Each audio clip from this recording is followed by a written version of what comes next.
ಸಂಬಳ ಬರುವ ಉದ್ಯಮ ತೊರೆದು ಕೃಷಿಯತ್ತ ಗಮನ ಹರಿಸಿದ್ದ ರೈತ ಈಗ ಉದ್ಯಮದಲ್ಲಿ ಭಾರಿ ಲಾಭ ಕಂಡಿದ್ದಾರೆ. 6 ಎಕರೆಯಲ್ಲಿ ಮಿಶ್ರ ಬೆಳೆ ಬೆಳೆದು ವಾರ್ಷಿಕ ಲಕ್ಷಗಟ್ಟಲೆ ಆದಾಯವನ್ನ ಪಡೆಯುತ್ತಿದ್ದಾರೆ. ಹಾಗಾದ್ರೆ ಯಾರು ಈ ರೈತ, ಎಲ್ಲಿನವರು, ಇವರು ಬೆಳೆದ ಬೆಳೆ ಯಾವುದು ಅಂತ ಡೀಟೇಲ್ಸ್ ಇಲ್ಲಿದೆ ನೋಡಿ. ಮಿಶ್ರ ಬೆಳೆ ವ್ಯವಸಾಯ ಕೈ ತುಂಬ ಆದಾಯ. ಇಂಜಿನಿಯರ್ ಕ್ಷೇತ್ರದಲ್ಲಿ ಹೆಚ್ಚು ಆದಾಯ ಸಿಕ್ಕರೂ ಕೃಷಿಯಲ್ಲಿ ಏನನ್ನಾದರೂ ಸಾಧನೆ ಮಾಡಬೇಕು ಅಂತ ಪಣ ತೊಟ್ಟ ಈ ವ್ಯಕ್ತಿ ಸದ್ಯ ಲಕ್ಷಕ್ಕಿಂತಲೂ ಹೆಚ್ಚು ಆದಾಯ ಪಡೆಯುತ್ತಿದ್ದಾರೆ. ಇರುವ ಎಕರೆಯಲ್ಲಿ ಮಿಶ್ರ ಬೆಳೆ ಬೆಳೆದು ಉತ್ತಮ ಗುಣಮಟ್ಟದ ಆದಾಯ ಪಡೆಯುತ್ತಿದ್ದಾರೆ. ಪ್ರತಿ ವರ್ಷ ಮಳೆಗಾಲದಲ್ಲಿ ವರದಾ ನದಿ ಪ್ರವಾಹ ನೀರಿನಲ್ಲಿ ಮುಳುಗೇಳುವ ಜಮೀನಿನಲ್ಲಿ ಮಿಶ್ರ ಬೇಸಾಯ ವ್ಯವಸ್ಥೆಯಡಿ ಕೃಷಿ ಮಾಡಿ ಸಾಧನೆಗೈದಿದ್ದಾರೆ. ಸಿವಿಲ್ ಇಂಜಿನಿಯರ್ ಪದವೀಧರನೊಬ್ಬ ವಾರ್ಷಿಕ ಲಕ್ಷಾಂತರ ರೂಪಾಯಿ ಆದಾಯ ಪಡೆದು ಕೃಷಿಕರೆಲ್ಲರಿಗೆ ಮಾದರಿ ಎನಿಸಿದ್ದಾರೆ. 10 ಎಕರೆಯಲ್ಲಿ ಮಿಶ್ರ ವ್ಯವಸಾಯ. ಶಿರಸಿಯ ಬನವಾಸಿಯ ಯುವ ಕೃಷಿಕ ಸುಭಾಷ್ ವೀರಪ್ಪ ಕಾಟೇನಹಳ್ಳಿ 2018ರಿಂದ ಪೂರ್ಣ ಪ್ರಮಾಣದಲ್ಲಿ ಕೃಷಿಯಲ್ಲಿ ತೊಡಗಿಸಿಕೊಂಡಿದ್ದಾರೆ. ತಂದೆ ಹಾಗೂ ಸಹೋದರನ ಅಕಾಲಿಕ ನಿಧನದಿಂದ ಸಿವಿಲ್ ಇಂಜಿನಿಯರಿಂಗ್ ಕ್ಷೇತ್ರ ಬಿಟ್ಟು ಮನೆಗೆ ಬಂದ ಸುಭಾಷ್ ಅವರು ಗುಡ್ನಾಪುರ ಗ್ರಾಮ ಪಂಚಾಯಿತಿ ವ್ಯಾಪ್ತಿಯ ಕತ್ರಾಂಜಿಯಲ್ಲಿ ಪಿತ್ರಾರ್ಜಿತವಾಗಿ ಬಂದ 17 ಎಕರೆ 20 ಗುಂಟೆ ಜಮೀನಿನಲ್ಲಿ ಕೃಷಿ ವೃತ್ತಿ ಮುಂದುವರಿಸಿದ್ದಾರೆ.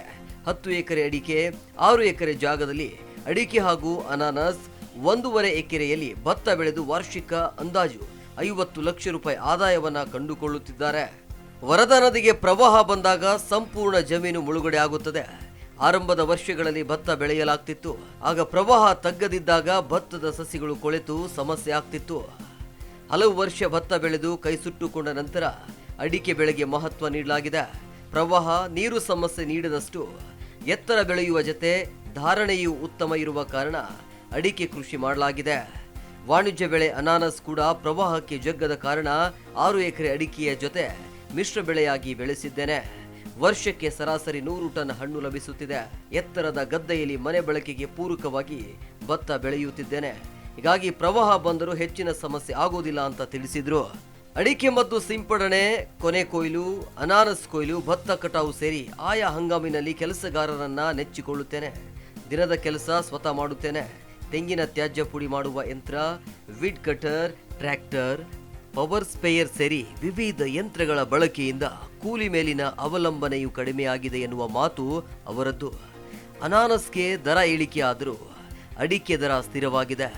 ಎಕರೆಯೊಂದಕ್ಕೆ ವಾರ್ಷಿಕ 3 ಲಕ್ಷ ಆದಾಯ ಪಡೆಯುತ್ತಿದ್ದು 30% ಕೃಷಿಗಾಗಿ ಬಳಸುತ್ತಿದ್ದೇನೆ. 1 ವರ್ಷ ರಾಸಾಯನಿಕ ಗೊಬ್ಬರ, ಮಾರನೇ ವರ್ಷ ದಡ್ಡಿ ಗೊಬ್ಬರ ಹಾಕಿ ಭೂಮಿಯ ಆರೋಗ್ಯ ಕಾಪಾಡಿಕೊಳ್ಳುತ್ತೇನೆ ಅಂತ ಸುಭಾಷ್ ವೀರಪ್ಪ ಹೇಳಿದ್ರು.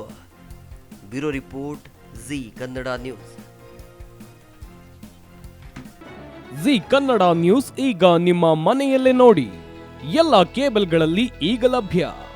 ಸನ್ Direct 292, Jio TV 1334, U digital 162, City Cable 51, GTPL 17, Abhishek cables 821, Rockline telecommunication 51, Shri Basaveshwara number 60, Vinayaka digital number 53, in digital number 896ರಲ್ಲಿ. ನಿಮ್ಮಿಸ್ತದ ಜಿ ಕನ್ನಡ ನ್ಯೂಸ್ ನೋಡಿ ಆನಂದಿಸಿ.